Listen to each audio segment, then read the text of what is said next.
Squiz Kids acknowledges the traditional owners of the lands on which we podcast, the Turrbal and Gadigal people. Squiz Kids! It's your daily news fix. Fun, free, fresh. Hello and welcome to Squiz Kids Today, your fresh take on what's happening in the world around you. I'm Amanda Bauer. It's Thursday, April 6.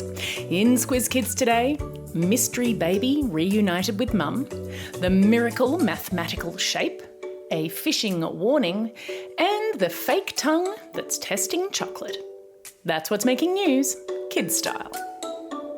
The lowdown.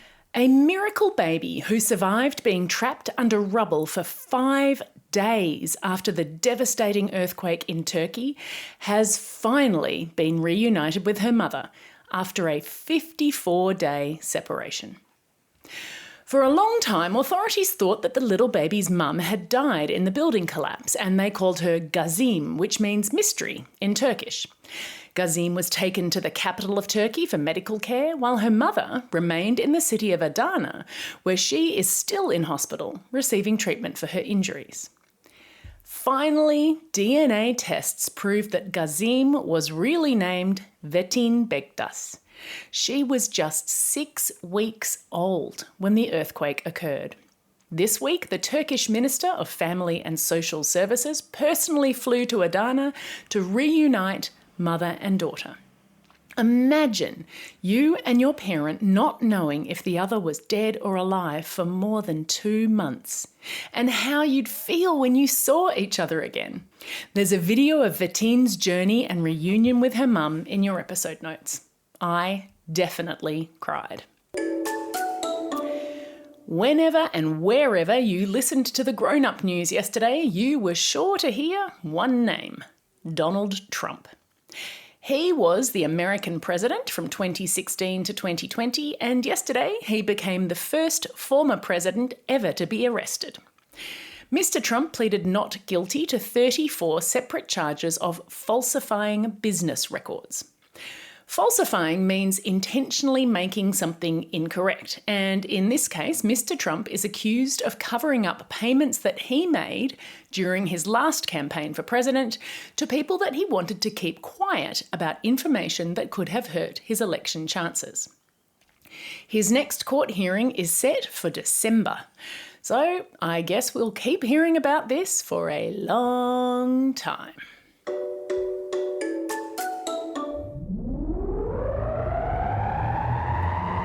Spin the globe. Each day we give the world globe a spin and find a news story from wherever it stops. And today we've landed in England, where a man who does maths as a hobby has blown the collective minds of professionals. David Smith, a retired printing mechanic from East Yorkshire, has discovered a shape that mathematicians, including a Nobel Prize winner, have spent decades looking for. Okay, imagine a simple bathroom tile. When you put tiles that are all the same shape together without any gaps in between, like you see in your bathroom, it's a process known as tessellating. And those tessellated tiles make a repeating pattern. Now, mathematicians have been searching and searching for a miraculous tile shape that is aperiodic, meaning it doesn't make a pattern when it's tessellated. And David found it.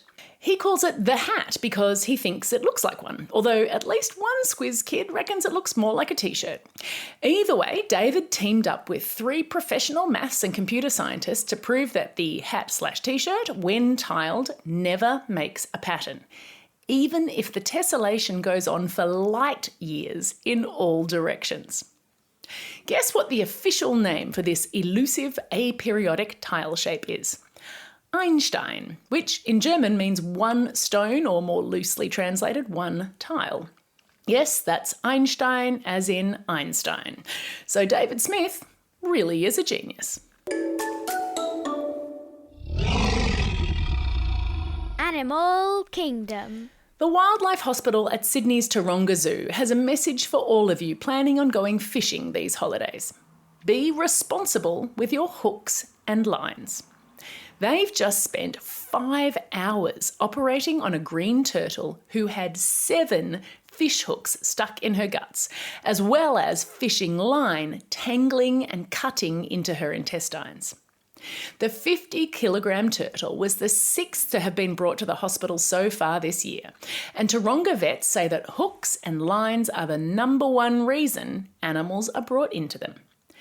Their advice, if you do accidentally hook a turtle or a bird, is to call an animal rescue number or bring it to a vet. Do not just cut the line and let the animal go.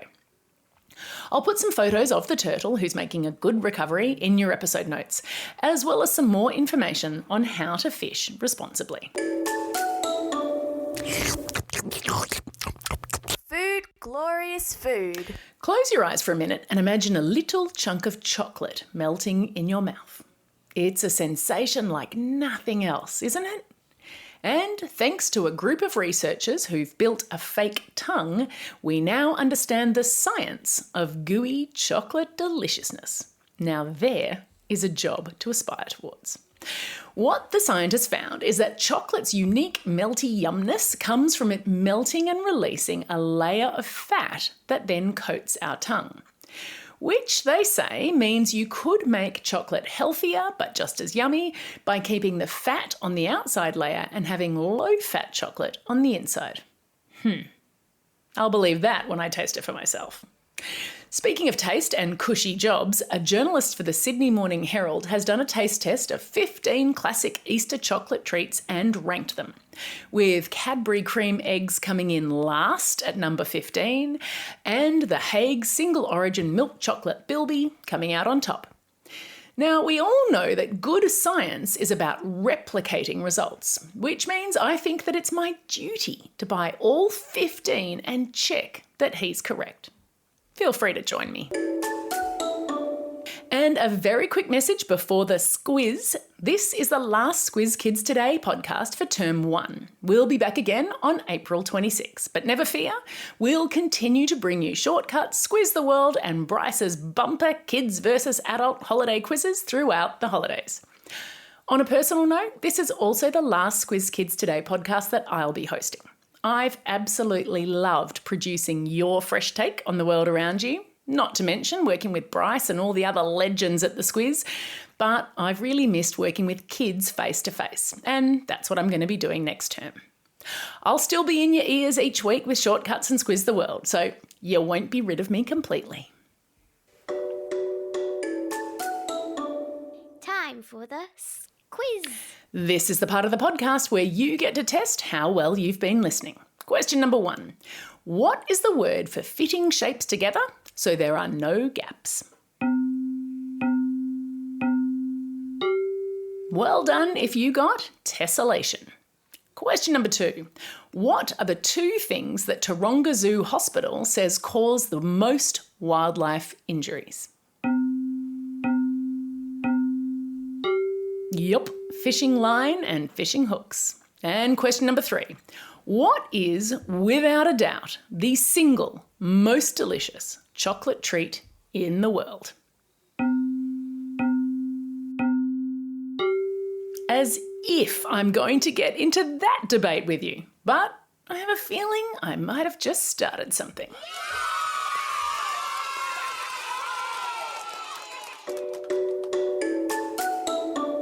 Shout outs. It's April 6, which apparently is, in America, both National Burrito Day and National Spaghetti Carbonara Day. Well, which one would you choose? I think I'll take a burrito with mild salsa, thanks. And because it's the last podcast before school holidays, I think we get to make it a reggae day, right? Hit it. It's a special day for these Squiz kids celebrating a birthday today. Tyler from Kenmore, Crystal from Forest Lake, Branna from Brisbane, Elliot from Balgownie, Layla from Portland, and Christian from Newcastle. Belated birthday wishes go to Beckham from Spring Mountain, John from Warnervale, and Eva from Deniliquin. And for all those lucky Squiz kids celebrating a birthday over the Easter weekend. Happy birthday to Lachlan from Loganholme, Johan from Schofields, Malachi from Broken Hill, Mason from Isle of Capri, Isabella from Sydney, Matthew from Hammond Park, Kian from Dianella, Lincoln from Jimbooba Woods, Sienna from Clyde North, Kobe from Cannon Hill, Mason from Tumut, Isabel from Millfield, Blaine from Glenmore Park, Toby from Woodford, Sarah from Gilmore, Lincoln from South Australia, Mel from Clairvaux, Ellie and Orlando from Floraville, Olivia from Blacktown, Daisy from Oyster Bay, Anaya from Oran Park, Maddie from Exeter, Nicholas from Chatswood, Zach from Perth, Oscar from Streaky Bay, and Grace from Gordonvale. Remember, Squiz Kids who are celebrating a birthday over the next 2 weeks, you'll hear your birthday shout out when the podcast returns after the school holidays on Wednesday, April 26. That is going to be a formidably long list. Don't forget, if you've got a birthday coming up and you want a shout out, or if you want a classroom shout out for next term, drop us a line at squizkids@thesquiz.com.au or fill out the form on our website. That's all we have time for. Thanks for listening to Squiz Kids today. We'll be back again on April 26. In the meantime, get out there and have a most excellent day. Over and out.